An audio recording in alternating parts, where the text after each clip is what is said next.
ಓಂ ಶ್ರೀಯಃಪತ್ತೇರಿತ್ಯಾ ಗಣಿತಗುಣಮಾಣಿಕ್ಯವಿಶದಪ್ರಭಾ ಚಾಲೋಲ್ಲಾಸೋಪಹತ ಸಕಲಾವದ್ಯ ತಪಸೇ ಜಗಜ್ಜನ್ಮಸ್ಥೇಮ ಪ್ರಳಯರಚನಾಶೀಲವಪುಷೇ ತಮೋ ಅಶೇಷಾಮ್ನಾಯ ಸ್ಮೃತಿಹೃದಯದೀಪ್ತಾಯ ಹರಯೇ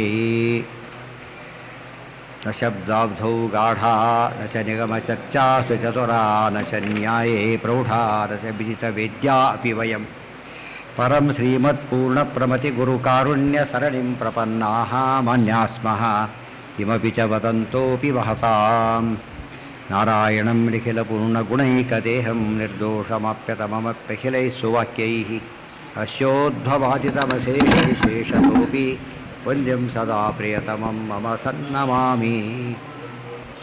ಓಂ ಓಂ ಅಥಾತೋರ್ಮಜಿಜ್ಞಾಸಾ ಓಂ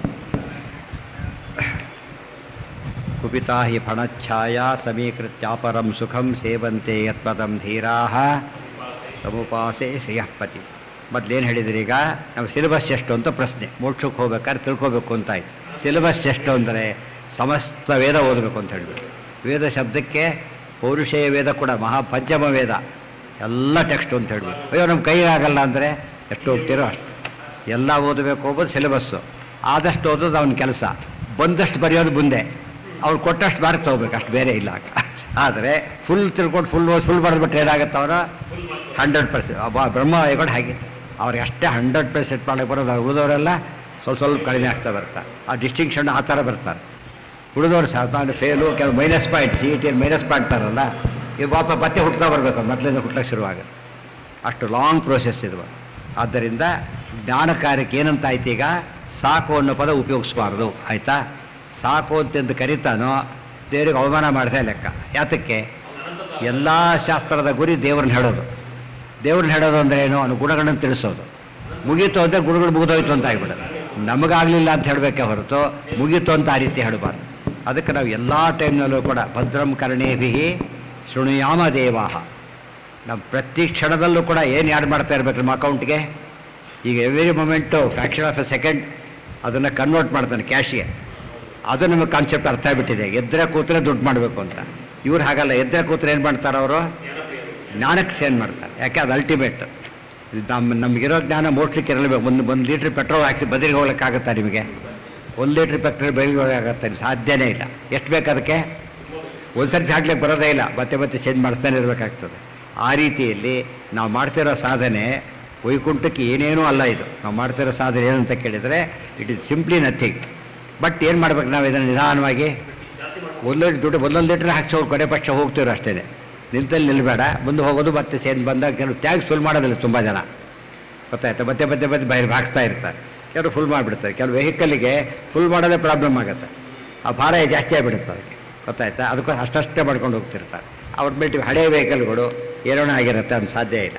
ಬಟ್ ಎಲ್ಲ ಸರಿ ಇದ್ದವ್ರು ಏನು ಮಾಡ್ತಾನೆ? ಫುಲ್ ಟೈಮ್ ವೇಸ್ಟೇ ಮಾಡೋದಿಲ್ಲ. ಅಲ್ಲಿ 2 ವೇಸ್ಟು, ಪೆಟ್ರೋಲ್ ಹಾಕ್ಸೋ ಒಂದು ವೇಸ್ಟು, ತನ್ನ ಪೆಟ್ರೋಲ್ ಆಗಿ ಇನ್ನೊಂದು ವೇಸ್ಟು, ಡಬಲ್ ಲಂಚ್ ಬ್ರೇಕ್ ಕೊಡ್ತಾರಲ್ಲ, ಅದು ಇನ್ನೊಂದು ಪೇಜ್ ಆಗುತ್ತೆ. ಅದೆಲ್ಲ ಆಗಬಾರ್ದು.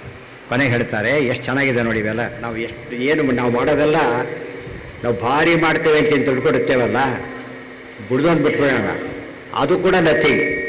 ಎಷ್ಟು ಭಾರಿ ಮಾಡ್ತೇವೆ ಅಂತ ಹೇಳ್ತೇವೆ, ಅದು ನಿಜವಾದ ಸಾಧನೆ ತೊಗೊಂಡಾಗ ನಮ್ಮದು ಏನೂ ಅಲ್ಲ ಅನಿಸ್ಬಿಡುತ್ತೆ. ಅದಕ್ಕೆ ಟೀಕಾ ದಶಬ್ದಾಬ್ಧವು ಗಾಢ, ಮತ್ತು ಅದೊಂದು ಅರ್ಥ. ನಾವು ಒಟ್ಟೇನು ತಿಳ್ಕೊಬೇಕು ಆ ಲೆಕ್ಕಕ್ಕೆ ತೊಗೊಂಡ್ಬಿಟ್ರೆ ತಿಳ್ಕೊಂಡಿರೋದು ಏನೂ ಇಲ್ಲ, ಅಷ್ಟು ಕಡಿಮೆ ಆಗಿಬಿಡುತ್ತೆ ಅಂತ.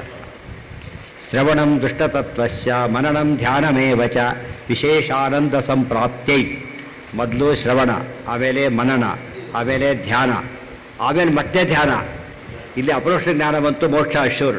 ಮತ್ತೆ ಧ್ಯಾನ ಮಾಡ್ತಾರಲ್ಲ, ಅಜಾತಕ್ಕೆ ಆನಂದ ವೃದ್ಧಿ ಕಾರಣ ಆಗುತ್ತೆ. ಅನ್ಯಸ್ಯ ಏತಾನಿ ದೃಷ್ಟಯೇ ಯದಿತಾದ್ರೂ ಗುರುರ್ನಾಸ್ತಿ. ಈಗ ಒಂದು ನದಿ ಶುರುವಾಯಿತು. ಇದೆಲ್ಲ ಯಾರು ಹೇಳ್ತಾರೆ ನಮಗೆ ಅಂದರೆ ಗುರುಗಳು ಹೇಳ್ತಾರೆ. ಯಾರು ಉಪಚಿಂತನೆ ಮಾಡಬೇಕು, ಇನ್ನು ಸಾಧನೆ ಎಷ್ಟು ಎಲ್ಲ ಸಿಲೆಬಸ್ ಕೊಟ್ಟಿದ್ದಾರೆ, ಆಯಿತು. ಆದರೆ ಯಾವುದೋ ಕಾರಣ ಸಿಲೆಬಸ್ ಚೇಂಜ್ ಆಗಿದೆ, ಅದೆಲ್ಲ ವಿದ್ಯಾರ್ಥಿಗೆ ಗೊತ್ತಾಗೋದಿಲ್ಲ. ಕ್ಲಾಸ್ ಟೀಚರ್ ಎಲ್ಲ ಹೇಳ್ತಾ ಬರ್ತಾರೆ, ಗೊತ್ತಾಯ್ತಾ? ಕ್ಲಾಸ್ ಟೀಚರ್ ಕೈಲಿ ಏನಿರುತ್ತೆ? ನಿಜವಾದ ಕ್ಲಾಸ್ ಟೀಚರ್ ಅಂದರೆ ಆ ಸ್ಟೂಡೆಂಟ್ ಬಗ್ಗೆ ಎಲ್ಲ ಗೊತ್ತಿರುತ್ತೆ ಅವ್ರಿಗೆ.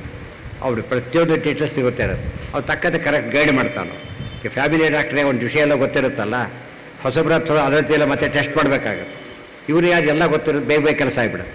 ನೇತ ಗುರುಗಳು ಅಂತ ಅವ್ರ ಹೆಸರು. ಸಮಾಚ ಅಧ್ಯಾಪಿತೇನ ದೇವಾದ್ಯಾಹ ಶೃಣ್ವತೆ ಬನ್ವತೆ ತಥಾ. ಅದಕ್ಕೆ ಹೇಳ್ತಾರೆ. ಹಾಂ ಆಯ್ತು ಹೇಳೋದು ಬತ್ತಿ ಶ್ರುತಿ ಧ್ಯಾನ ಕಾಲ ವಿಶೇಷಂ. ಯಾವಾಗ ಮನನ, ಯಾವಾಗ ಶ್ರವಣ, ಯಾವಾಗ ಧ್ಯಾನ, ಇದೆಲ್ಲ ಯಾರಿಗೆ ಗೊತ್ತು ಅಂದರೆ ಉತ್ತಮ ಗುರುಹು ವೇತ್ತಿ. ಸ್ವರೂಪ ನಿಯತ ಗುರುಗಳು ಎಲ್ಲ ಗೊತ್ತಿರುತ್ತೆ ಅವ್ರಿಗೆ, ಅದನ್ನು ಮಾಡ್ಕೊಂಬ ಅಂತ ಹೇಳ್ತಾರೋ. ಅದಕ್ಕೇ ಶ್ರವಣಂ ಮನನಂಚೈವ ಕರ್ತವ್ಯಂ ಸರ್ವದೇವಹಿ ತಥಾಪಿ ಆ ವಸ್ತು ನಿರ್ಣಯ. ಎಲ್ಲಿವರೆಗೂ ಶ್ರವಣ ಮಾಡಬೇಕು, ಎಲ್ಲಿವರೆಗೂ ಮರಣ ಮಾಡಬೇಕು ಅಂತ ಕೇಳಿದರೆ ಎಲ್ಲಿ ಪೂರ್ಣ ತತ್ವ ನಿರ್ಣಯದ ಬಗ್ಗೆ ಎಷ್ಟಿರಬೇಕು ಅಂದರೆ ಉಕ್ಕುವ ತುಪ್ಪಕ್ಕೆ ಕೈಯುಕ್ಕುವೆ ನಾನು ಪ್ರಮಾಣ ಮಾಡ್ತೇನೆ. ಈಗ ಆ ಸ್ಟೇಜ್ ರೀಚ್ ಆಗಬೇಕು. ಪ್ರಹ್ಲಾದ ಸ್ಟೇಜ್ ರೀಚ್ ಆಗಿದ್ದ, ತಲೆ ಹೊಡಿ ನೋಡೋಣ ಅಂತ ಹೇಳಿದ್ರೆ ಇದು ಅದು ಏನದೀಗ ಸಾಧನೆ ಪೂರ್ತಿ ಮುಗಿದೋಗ್ಬಿಟ್ಟು ದೇವ್ರನ್ನ ಕಾರಣಕ್ಕೆ ಅಷ್ಟು ಸಾಧನೆ ಮಾಡಿಬಿಟ್ಟಿದ್ದ ನಾನು, ಗೊತ್ತಾಯ್ತಾ? ಅದಕ್ಕೇ ಆ ವಸ್ತು ನಿರ್ಣಯ ಕರ್ತವ್ಯಂ ಸರ್ವದೈವಹಿ. ನಮಗೆ ಗೊತ್ತಿಲ್ಲ ಆದ್ದರಿಂದ ಕಣ್ಣು ಮಾಡ್ತಾನೆ ಇರಬೇಕು ಅದನ್ನು. ಬತಿಶ್ರುತಿ ಧ್ಯಾನ ಕಾಲ ವಿಶೇಷಂ ಗುರುರುತ್ತಮ ವೇತ್ತಿ ತಸ್ಯೋಕ್ತ ಮಾರ್ಗೇಣ ಕುರುವತಶ್ಚ. ಅದಕ್ಕೆ ಗುರುಗಳು ಇಟ್ಕೊಂಡ್ಬಿಟ್ಟು ಅವ್ರು ಹೇಳ್ದಾಗ ಬರ್ತಾ ಇರಬೇಕು. ಅವ್ರು ಯಾವುದೋ ಹೇಳ್ಕೊಡಿ ಅಂತ ಕೇಳ್ತಾನೆ, ಕೇಳಿದ್ದಲ್ಲೇ ಹೇಳಕ್ಕೆ ಹೋಗಬಾರ್ದು. ನಿನಗೆ ಅದು ಉಪಯೋಗ ಇಲ್ಲ, ನೀ ಇದನ್ನು ತಿಳ್ಕೊಂಡು ಹೇಳಬೇಕು ಅವ್ರಿಗೆ. ಹೇಳಿದ ಡಾಕ್ಟ್ರಿಗೆ ರೋಗ ಹೇಳ್ಕೋಬೇಕೆ ಹೊರತು ಔಷಧಿ ಅವರೇ ಡಿಸೈಡ್ ಮಾಡಬಾರ್ದು. ಯಾರು ಮಾಡ್ತಾರೆ? ಡಾಕ್ಟ್ರು ಮಾಡ್ತಾರೆ.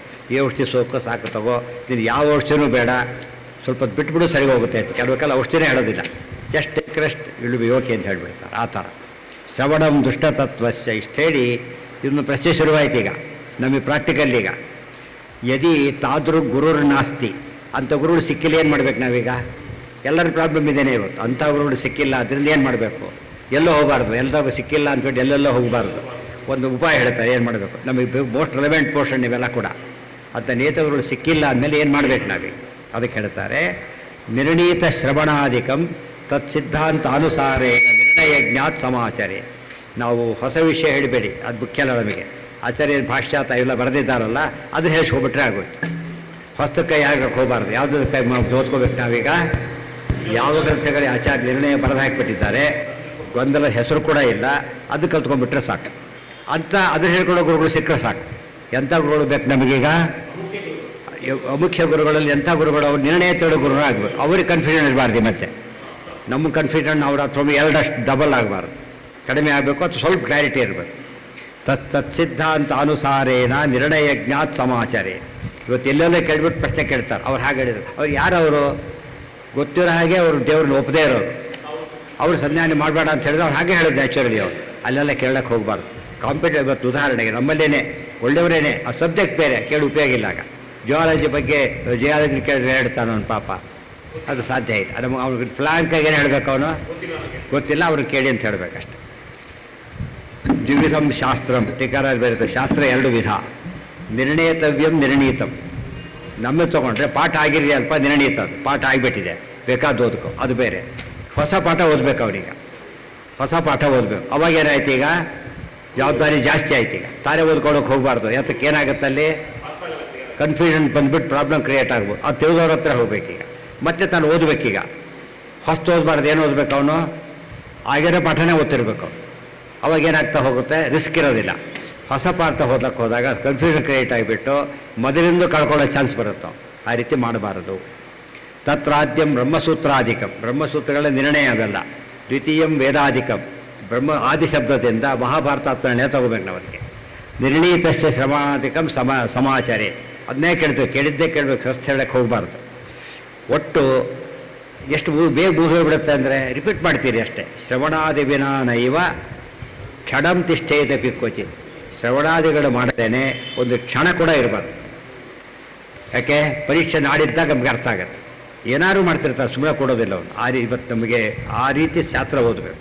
ಶ್ರವಣಾದಿ ವಿನಾ ನಮಗೆ ಗೊತ್ತಿಲ್ಲ, ಲಾಸ್ಟ್ ಮೂಮೆಂಟ್ ಯಾರಿಗೂ ಗೊತ್ತಿಲ್ಲ. ಆದ್ದರಿಂದ ವೇಸ್ಟ್ ಮಾಡ್ಕೊಳ್ಳೋಕೆ ಹೋಗಬಾರ್ದು. ಎಕ್ಸಾಮ್ ಡೇಟ್ ಅನೌನ್ಸ್ ಮಾಡಿಬಿಟ್ರೆ ಪ್ಲಾನ್ ಮಾಡ್ಬೋದು ನಾವು. ಡೇಟ್ ಆಫ್ ಡೆತ್ ಗೊತ್ತಿಲ್ಲ ನಮಗೆ. ಆದ್ದರಿಂದ ಏನು ಮಾಡಬೇಕಾಗ? ಯಾವಾಗಲೂ ಓದ್ತಿರ್ಬೇಕು. ಶ್ರವಣಾದಿ ವಿನಾನೈವ ಕ್ಷಣಂ ತಿಷ್ಠೇದಪಿ ಕ್ವಚಿತ್ ಹೇಳ್ತಾರೆ. ಒಂದು ಕ್ಷಣ ಕೂಡ ಇರಬೇಡಿ ಅಂತಾರೆ. ವರ್ಷಗಟ್ಟಲೆ ಹಾಗೆ ಇರ್ತಾರೆ. ಅದು ಟೈಮ್ ಡೆಡ್ ಟೈಮ್ ಇದ್ದಾಗಲ್ಲ, ವೇಸ್ಟ್. ಆಯುಷ್ಯ ಇಷ್ಟೇ ಸಾಧನೆ ಕೊಟ್ಟಿದ್ದು, ಅದು ವೇಸ್ಟ್. ಅವನು 10 ವರ್ಷ ಬೈಕಿದ್ದ ಅಂತ ಆಗುತ್ತೆ ಹೊರತು ಉಳಿದೆಲ್ಲ ವೇಸ್ಟ್ ಆಗಿಬಿಡಂತ. ಶ್ರವಣಾದಿ ವಿನಾನೈವ ಕ್ಷಣಂ ತಿಷ್ಠೇದಪಿ ಕ್ವಚಿತ್ ಅತ್ಯಶಕ್ಯೇತು ನಿದ್ರಾದು. ಎಷ್ಟು ಹೇಳ್ತಾರೆ ಗೊತ್ತಾ? ವಿಷ್ಣು ತೀರ್ಥರ ಬಗ್ಗೆ ಈ ಮಧ್ವಿದೆ ನಮಗೆ ಅರ್ಥ ಆಗುತ್ತೆ. ವಿಷ್ಣು ತೀರ್ಥರು ಏನು ಮಾಡಿದರು? ಶ್ರವಣೇನ ಅನುವಾದೇನ ಮನನೇನ ಅವೃಥಾ ಕರೋತ್ ಕಾಲಂ ವೇದಾಂತಶಾಸ್ತ್ರಸ್ಯ ವೇದಾಂತ ಗುರು ಸೋದರ. ಇಲ್ಲ ಶ್ರವಣ, ಇಲ್ಲ ಅನುವಾದ, ಇಲ್ಲ ಪ್ರವಚನ, ನಾನ್ ಸ್ಟಾಪ್ ಮಾಡ್ತಾಯಿದ್ರು. ಯಾಕೆ? ಯಾರವರು? ಆಚಾರ್ಯ ಡೈರೆಕ್ಟ್ ತಮ್ಮ ಅವರು.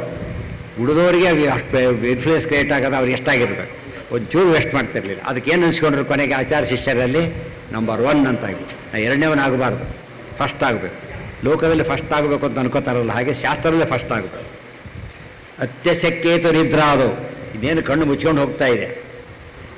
ಬಲಗ್ಲಕ್ಕೆ ಪ್ಲಾನ್ ಮಾಡೋಕ್ಕೆ ಹೋಗಬೇಡಿ ಅಂತ ಹೇಳ್ತಾರೆ. ಬಲಗ್ಲಕ್ಕೆ ಪ್ಲಾನ್ ಮಾಡೋಕ್ಕೆ ಹೋಗಬೇಡಿ, ನಿದ್ದೆ ಅದೇ ಬರುತ್ತೆ, ಯಾಕೆ ಯೋಚನೆ ಮಾಡ್ತೀರಿ? ಅವಾಗ ಏನು ಮಾಡ್ಬೇಕು ನೀವು? ಆಚಾರ್ಯ ಎದ್ದು ಹೇಳ್ರಿ ಅಂತ ಹೇಳಲಿಲ್ಲ, ಹೇಳ್ರಿ ಅಂತ ಹೇಳಲಿಲ್ಲ. ನಿದ್ದೆ ಮುಗಿತು ಅಂದರೆ ಎದ್ದಿದ್ದೀರಿ ಅಂತ ಅರ್ಥ.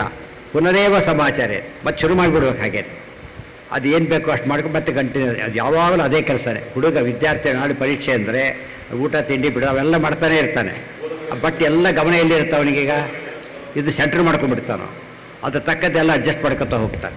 ನೀವು ಹೀಗೆ ಓದೇನು ನಿಮಗೆ ಪ್ರಶ್ನೆ ಕೇಳ್ಬೋದು, ಅಲ್ಲ ಸೊ ಈಗೆಲ್ಲ ಹೇಳ್ತೀರಲ್ಲ ಊಟ ತಿಂಡಿ ಬೇಡವಾ, ನಮಗೆ ವಿಶ್ರಾಂತಿ ಬೇಡವಾ ಅಂತ ಕೇಳಿದರೆ ಅದೆಲ್ಲ ಮಿನಿಮಮ್ ಮಾಡಿ ಅಂತ ಅರ್ಥ. ಮಿನಿಮೈಸ್ ಮಾಡಿಬಿಟ್ರೆ ಬರೀ ಓದ್ತೇನೆ ಅಂತ ಆಗ್ಬಿಡ. ಅದು ಮಾಡಬೇಕಾದ್ರೂ ಏನು ಮಾಡ್ಬೋದು ಅವನು? ಯೋಚನೆ ಮಾಡ್ಬೋದಲ್ಲ, ಹತ್ತು ವಿಚಾರ ಯೋಚನೆ ಮಾಡ್ಬೋದಲ್ಲ, ಮಾಡಿ ಅಂತ.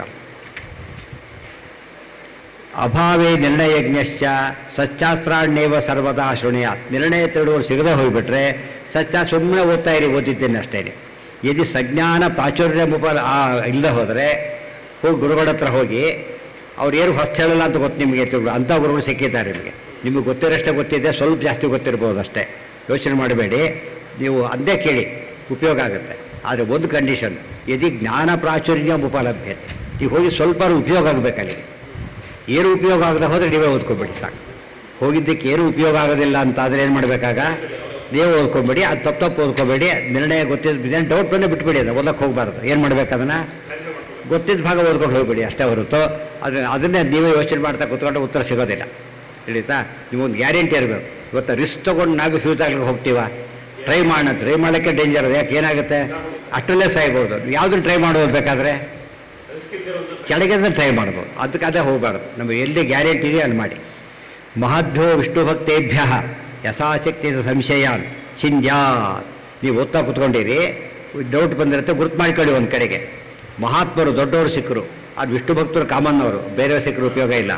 ಅವ್ರು ಕೇಳ್ಕೊಂಬಿಡಿ, ಸಂಶಯ ಉತ್ತರ ಕೊಡಿ ಅಂತ. ಅದು ನೋಟ್ ಮಾಡ್ಕೊಂಡಿರಿ, ಕೇಳ್ಕೊಂಬಿಡಿ. ಅದು ಮಾತ್ರ ಅದಕ್ಕೆ ಎಲಿಜಿಬಿಲಿಟಿ ಇದೆ ಹೊರತು ನೀವೇ ತೀರ್ಮಾನ ತೊಗೊಳಕ್ಕೆ ಹೋಗಬಾರ್ದು. ಸ್ವತಃ ಅಧಿಕಾಭಾವೇ. ಮತ್ತೊಂದು ಪ್ರಶ್ನೆ ಬಂತು, ನಮಗೆ ದೊಡ್ಡವನು ಇಲ್ಲೇ ಇಲ್ಲ, ಅವಾಗ ಏನು ಮಾಡಬೇಕು? ಉತ್ತರ ಕೊಡ್ತಾರೆ ನಾಳೆ.